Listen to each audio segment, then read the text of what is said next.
Okay, we're live. I'm gonna start off slow so people can start clicking in.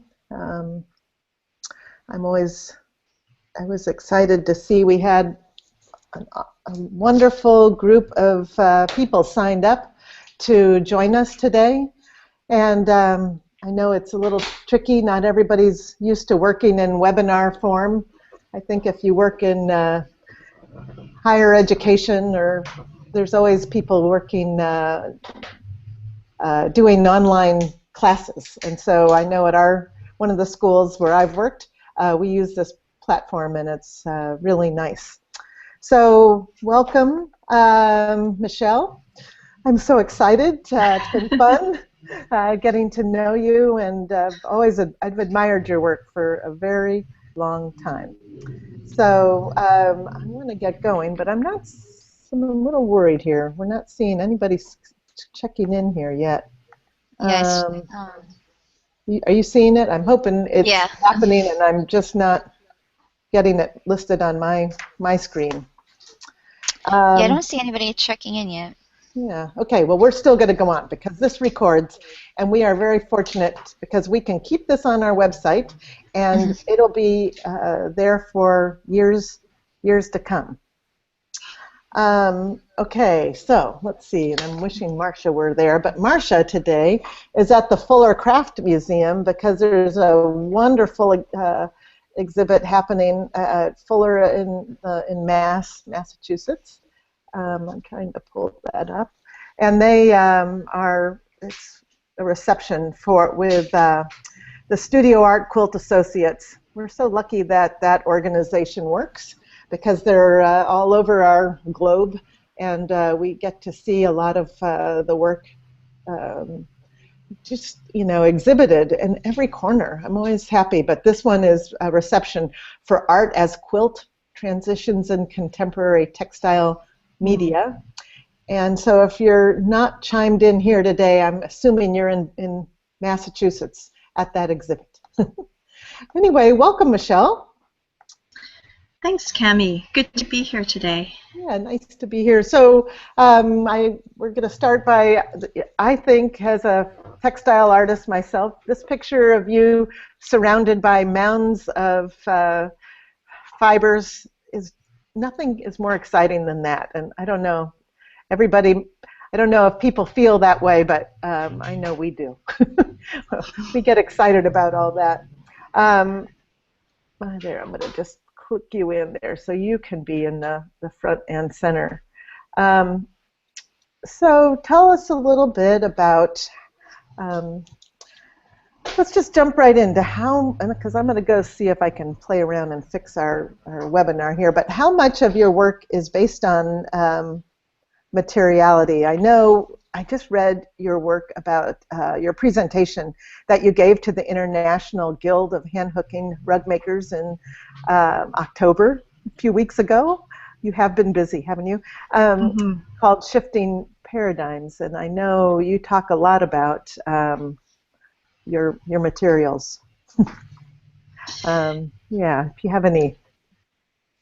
Well, materials are really an important part of the work that I do, and when I first started making hand-hooked rugs, I was using recycled materials, so old clothing and blankets, and I started from the point of view that I was recycling, and I was excited about that. It was a practical thing to do, and over time, over the past 2 decades, things are changing, and so now when I'm using recycled materials, there's a whole new set of parameters that actually define that, and it has more to do with global warming and really the importance of sustainability.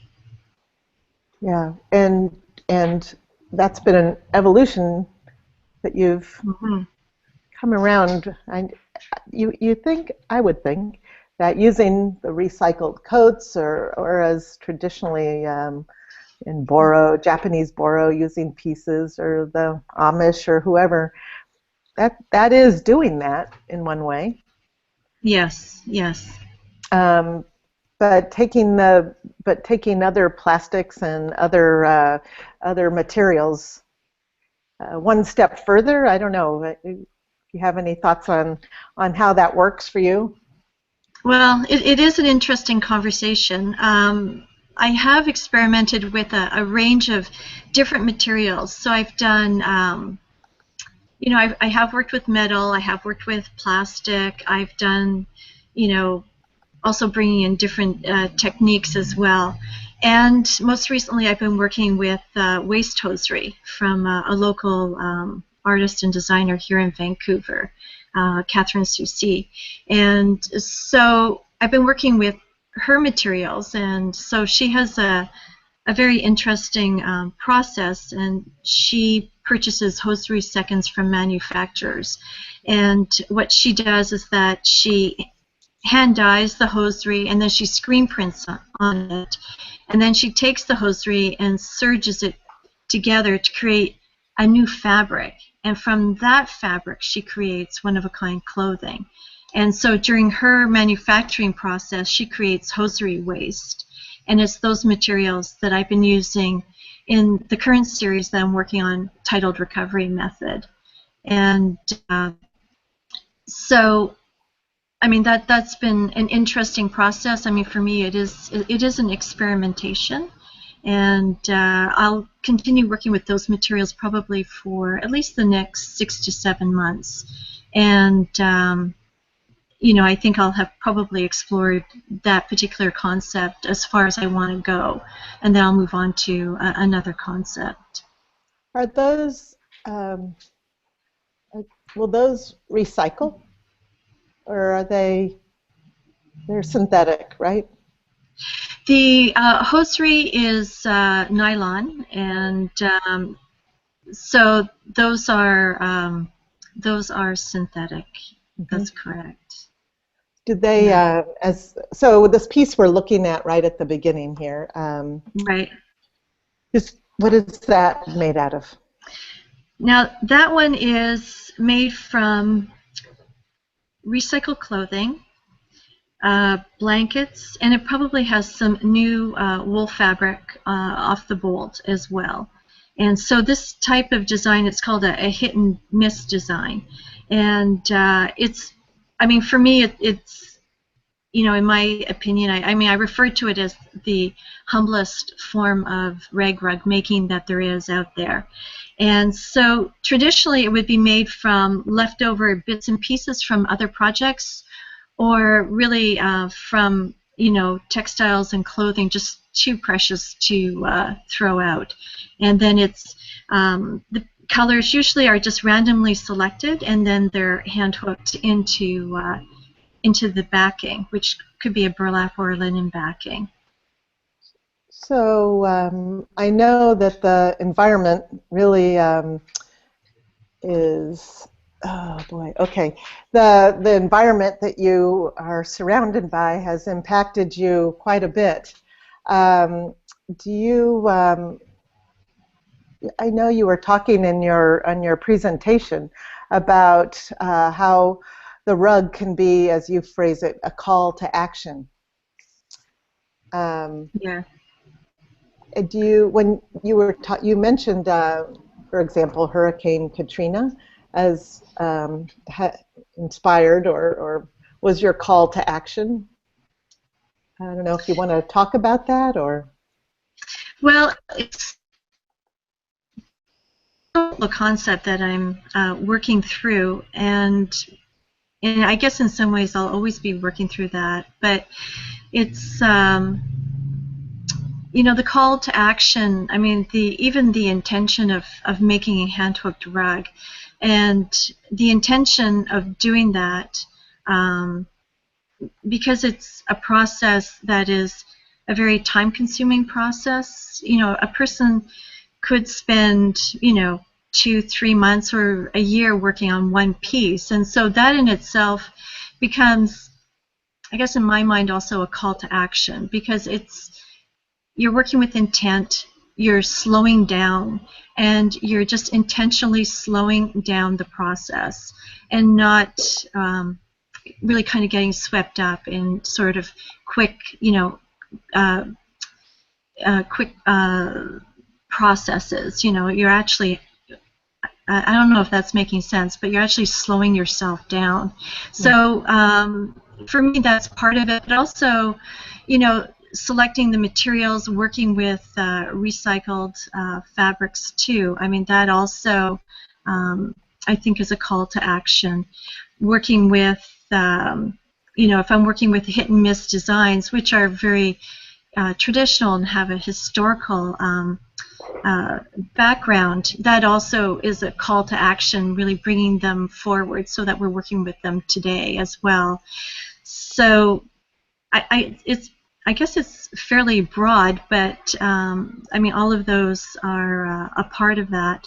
And then conceptually, I see that you've got the Earth Water series up there, and that also was a conceptual call to action. So it's quite layered in terms of my overall practice.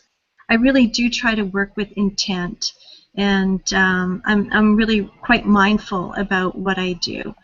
So, I mean, this particular series, Earth Water, I started it in 2005, and it was prepared for a solo exhibition at the Fiber Essence Gallery in Vancouver in 2006. And this work is informed in part by my own personal experience in terms of being born on the East Coast, growing up on the West Coast, but also looking at things that were going on at that time. And of course, one of those things was Hurricane Katrina and the profound and devastating consequences of when we see earth and water in conflict with one another and what happens. And so this series is a response to what was happening in the world at that time, but also just in terms of my own upbringing as well. So we see on the left-hand side, we see a design component. It's representational. And then we see the companion piece, which is a conceptual interpretation of earth and water. And these two works are really in dialogue with one another, each one informing the other. It's really beautiful. Very strong. Let's see, Victoria, do you want to shift that next one? We're doing a little technical juggling here. Let's just keep going through that one. Okay. There we go. Yeah. Oh, well, wait. Hold on. Okay.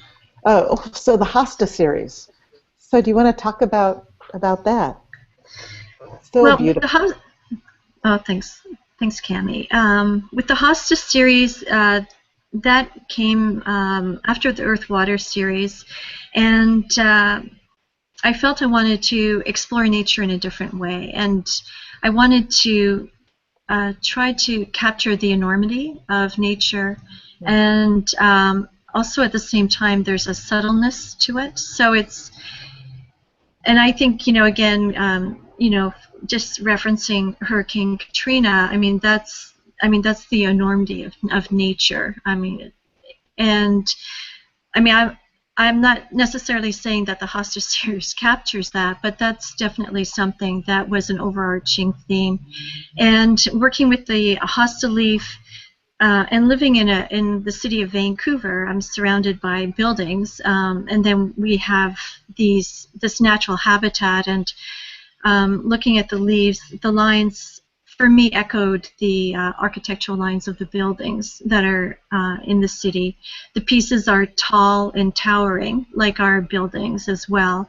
And we don't see the entire leaf. We just see the implied leaf, so that the viewer can interpret the image any way they want. They can interpret it as a leaf. They can interpret it as perhaps an abstract design. So that series, I guess it marked a bit of a turning point. I guess each series is a turning point to some degree with my art practice. Do you like to work in series, or is that just a... Yes, I do. I've been making hand-hooked rugs for 20 years, and I have to say that for The first number of years, several years, I did find I would explore one sort of type of rug hooking in one piece, and then I was moving on to something completely different. And really, I wasn't exploring the full potential of an idea or a technique.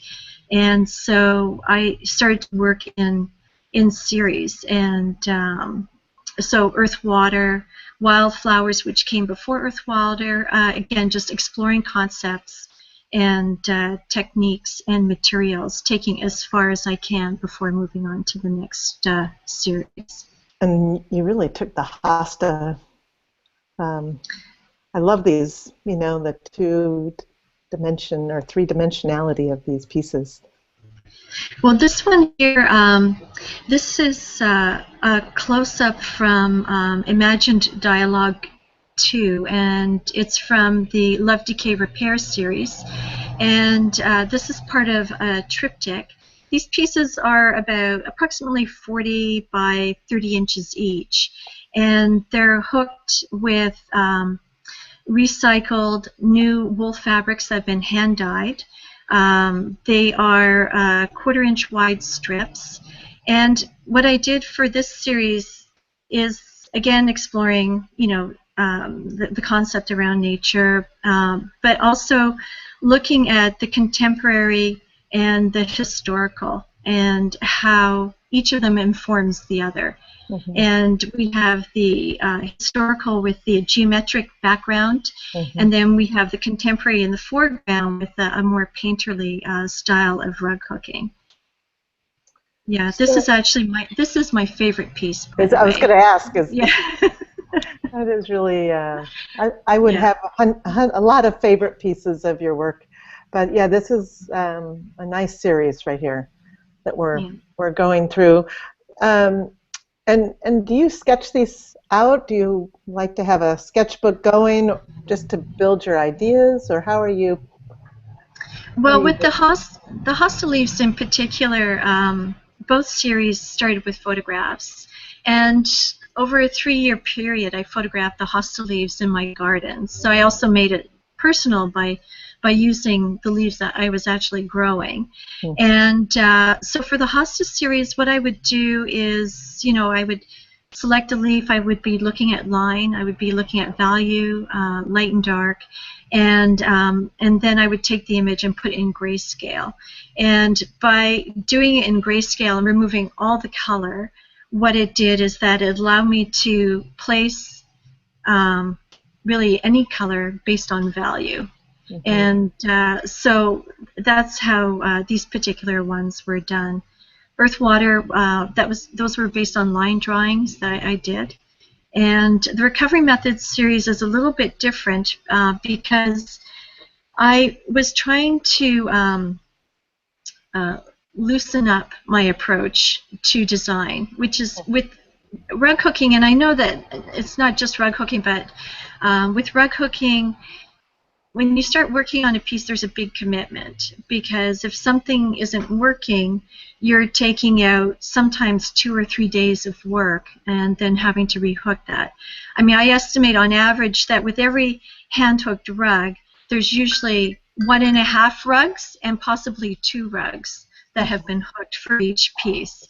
So, you know, I do try to do some planning beforehand, and especially with the first Hostas and also with Earth, Water, I did do a number of maquettes. I did small pieces just to look at the different types of styling, just to see what would be the right fit before moving to the larger scale pieces. Do you like to work on large pieces? I do. Yeah, and I know everybody has a different sensibility in terms of the work. For me, I love the large-scale hand-hooked pieces. It's not to say that I haven't hooked smaller pieces, but for me as an art form, I find it most rewarding with the larger pieces. And perhaps if it didn't take quite as long, I might even hook bigger pieces. So, yeah. Do you want to show us a little bit of your workspace? Sure. Yeah, I'm gonna Sure. I share studio space with two other people. One of them is a photographer, Ted Clark, who photographs artwork, and also with another textile artist, Susan Lum, as well. So this is the space. I have amazing windows. I don't know if you can really see. I know it's quite overcast today, but that's downtown Vancouver, and I do get the most amazing sunsets from there.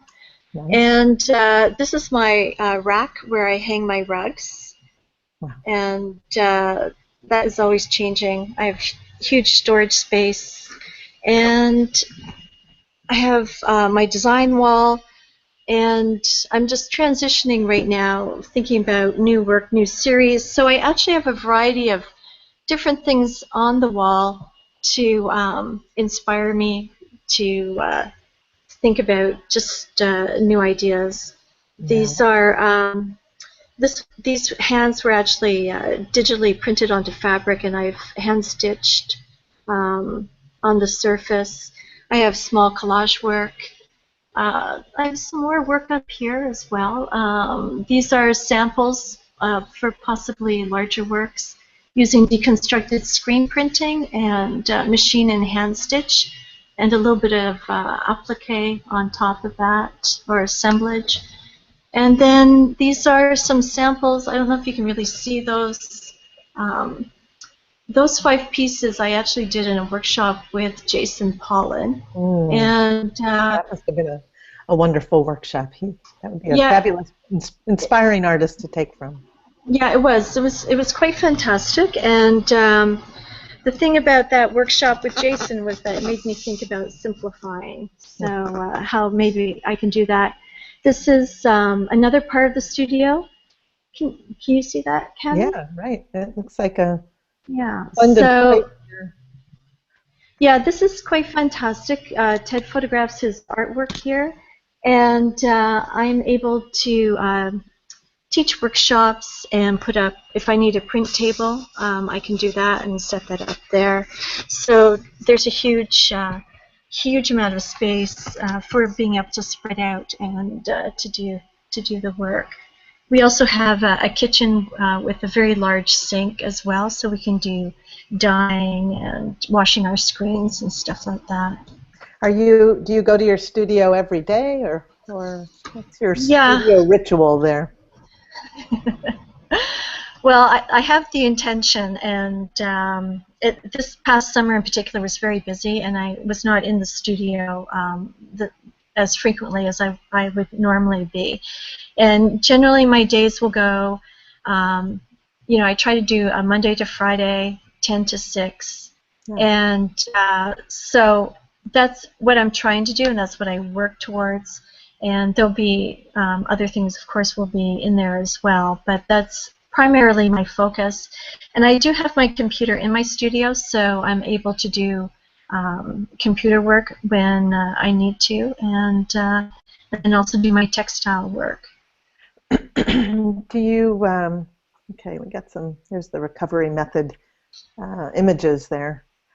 Is it always quiet, or do you have, there's music, or I don't know, I always have podcasts going, or radio, some sort of radio show going for me. I'll have a variety of things. We actually, in our studio, we do listen to CBC radio quite a bit, and so that's quite often going in the background. Sometimes we have music. Sometimes it'll be a book, an audio book I'll have going in the background. Sometimes it'll be a podcast, and it tends to vary. As you can imagine, if I'm working 6 to 8 hours at my frame, I do need a little bit of additional mental stimulation, so I do try to change it up when I'm working in the studio. Well, what are your favorite tools? Do you have, of course, I know we had pictures of tools early on, but I don't know if you want to show them. Here, I do have this. I have this one here. I don't know if you can see this. This Yeah. is, I mean, I do have a particular, this is my rug hooking tool, and this is actually a Hartman hook. And I think the one thing that many rug hookers will say is that a hook is quite personal. And so for me, the type of hook that seems to be working consistently for me is the Hartman hook. And they have a range of different size handles, different size hooks. And so that I would say that is definitely my favorite tool. My Townsend cutter is another favorite tool of mine. And I would say my Townsend frame as well. So those three things in particular. I have a friend of mine who has always encouraged me to get the best tools I possibly can, and that is actually excellent advice. So, yeah.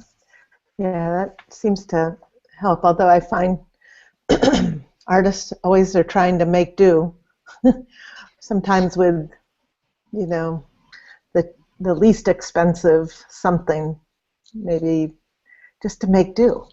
But when you do get your hands on some good quality tools or paints or, whatever, it really steps it up. And even having a photographer, I'm a huge advocate for having one's work professionally photographed. It makes such a difference with the images that we get. Although my iPhone is always there for me. Yeah, and Cami, I just want to actually address the thing about people who are maybe new to a particular craft form. The idea of making do, which I actually totally support, because I really think when someone is starting out, they really kind of need to try different things. And when I first started, I worked actually with a quilting hoop that was about 12 inches, and I had a very plain hook, and I used a bliss cutter, and I worked with those for years, and I did very large pieces on those. And over time, I've tried different, like different hooks, different cutters, different frames.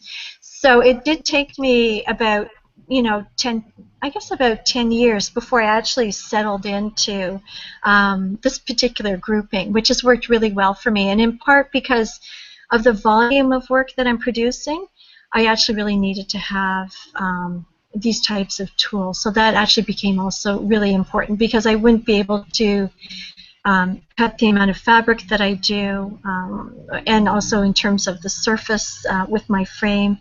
I wouldn't be able to really do the kind of work that I'm doing without these particular tools at this point. Mm-hmm. But I would say definitely when a person's starting out, I always say low investment, don't overcommit, find what you want and what works for you. So, but in regards to photography, yes, I do use social media. So for Instagram and Facebook, I'm using my iPhone or my iPad mini all the time. And but for documenting and for archival, for print, definitely professional photography is the way to go. And so I'm lucky because I have a professional photographer in the studio. So Ted is doing all of yes, he's doing all of my work, and he's pretty terrific and extremely knowledgeable and really competent about handling textiles in particular, which is not.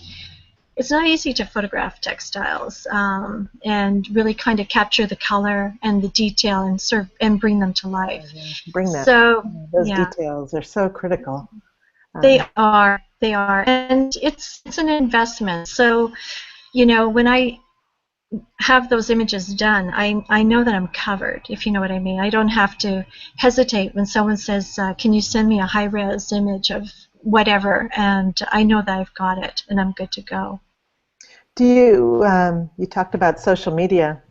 I've gone and done presentations and asked a room of fiber artists, okay, tell me who's on Facebook, and 3 people will raise their hand, and then Pinterest or Instagram or Twitter, I don't know, nobody is on them. I'm always surprised because we have 60,000 people on our Facebook page right now.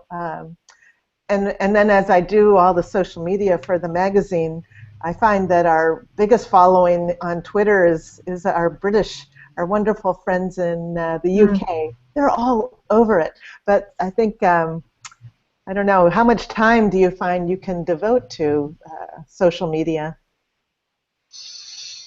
Well, I try to do it every day. So, Facebook, I find that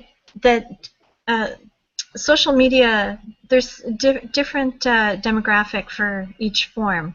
So, for instance, with Facebook, I know that there's a certain age group that's going to be using Facebook. So, and they also interact differently, of course, on Facebook than they do on Instagram. So, I think each one creates an opportunity for engaging with the community and different communities. So, I think about Instagram, I think about Facebook, and, even email as well. So they all have a different way of reaching people, and I don't know, I don't know, it seems to be a good balance, actually, having all of those three on the go. I wanted to know if you have, how did you initially get your work in galleries and getting your presentations, and do you have any advice for artists on that front? Be prepared so that when the opportunity presents itself, you can step into it. I think is probably one of them. I often refer to people ask me about that, and I say that I've just had a lot of really wonderful opportunities, but it's about showing up. I think also it's about creating work that has integrity, that really reflects who you are and what you believe in, because I think at the end of the day, that really does speak for itself. So those are sort of underlying things in terms of galleries, but it's a really good question. I think to some degree it's looking at what it is that you want to do with your work. So for me, my work is a form of communication, and so that's one of the ways that I communicate with people, and so for me, from that perspective, I'm motivated to create an opportunity where I can have that kind of communication, and galleries and open studio events are those opportunities. The galleries, I would say, I guess part of it is just knowing, well, because there's juried and also soloed exhibitions, and each has a purpose, a different kind of purpose, and a different kind of opportunity. And I think it's really just a matter of, for artists starting locally and choosing the right gallery spaces that will feature the work and present it in a way that you want it to be presented, and then sort of building that experience, and then starting to look nationally, starting to build that experience, and then looking internationally. And it's about being selective, and I have a feeling that for many artists, I mean, we have had situations where we've prepared work and the exhibition itself is not perhaps been what we had imagined, but we just sort of have to just really kind of assess that and maybe learn from that situation, and then just move on to the next one.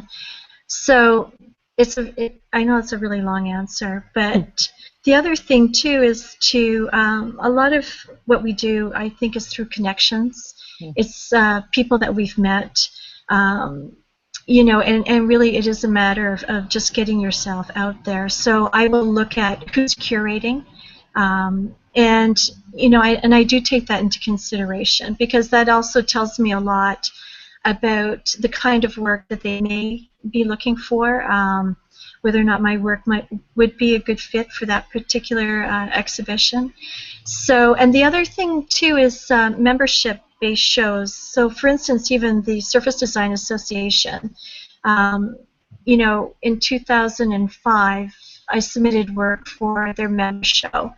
And, you know, I think in terms of exhibiting, that was definitely a turning point for me. It created such a wonderful opportunity for the work to be hanging alongside a full range of artists from emerging to mid-career to established. I mean, as someone who was just really starting out exhibiting, I mean, I couldn't have asked for a better opportunity. So, yeah, I mean, I could probably go on a little bit longer about that, but it's just really looking at where you want your work to go and really just really creating a path and working towards that. One of our viewers, thank you for finding us, Ellen. Ellen is asking, do all your gallery pieces need to be framed? No. I work in, well, I mean, I know, okay. I work in textiles, but sorry. No, they don't. And it's actually, when I'm exhibiting, it's actually very unusual for me to have framed work. So it in terms of textiles, it has not been a required element for my exhibiting. What are you using to hang your work? Because that's, I think, a textile artist's struggle. For my pieces, which are, you know, anywhere, usually let's say 40 by 40 inches, maybe a little bit bigger, a little bit smaller, I'm sewing a fabric sleeve along the top on the back side, and then I'm inserting a rod. Sometimes it's a wood dowel, sometimes it's a flat piece of aluminum. If it's the aluminum, I'll drill holes on either end, and if it's a wood dowel, I'll put eye hooks on either end, and then use S hooks to attach it to the wall.